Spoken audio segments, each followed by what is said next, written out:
Marines would once again find themselves sent to root out an entrenched and determined enemy, this time in the insurgent stronghold of Fallujah, Iraq. It was some of the heaviest urban combat Marines have been involved in since Way City, 1968.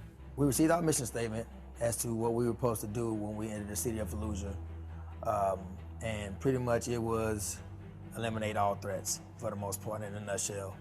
They had already received a warning of anyone that's left in the city will be considered combatants or whatever the case may be. And our mission was pretty much to clear the city of Fallujah to return it to the people.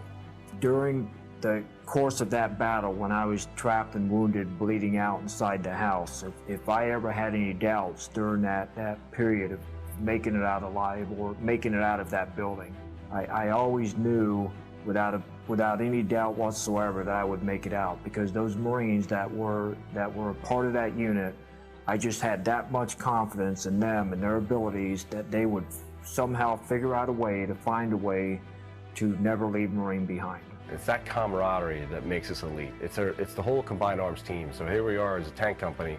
We couldn't move forward without the infantry to our left, to our right. We couldn't move forward without the logisticians supporting us, the fuel, the trucks, the bulldozers, the close air support, the artillery support as we were getting, the mortars. It all came together, and I think every Marine in that city felt that. They understood that. The Marines who fought in the Battle of Fallujah were 100% warriors. They should always be proud of the jobs they did and how well they performed and who they were and what they stood for. And like all times in history, through all generations of the Marine Corps, those young Marines stepped up to the plate and executed and overcame great odds to become victorious in the end.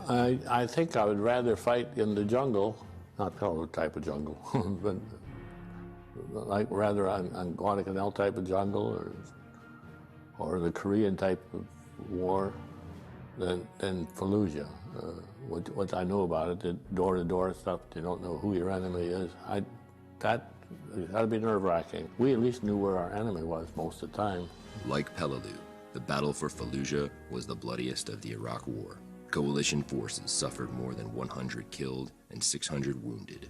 More than 2,000 insurgents died and 1,500 were captured. Looking back at our history, whether Marines are storming beaches in World War II or Marines are patrolling the streets of Iraq, our warrior mentality, what we stand for, our customs and courtesies, our love for each other, our love for the Marine Corps, and our history since the founding of this nation, the people that we've protected, and the ideas and the freedoms that we've fought for. As we celebrate the 239th birthday of our Corps, Marines are in combat in the Helmand Province. And since we last gathered to celebrate, Marines responded to crisis in the Philippines, South Sudan, Libya, and Iraq. Some things change.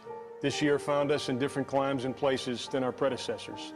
Our organization, our equipment, and our training have certainly changed since World War II.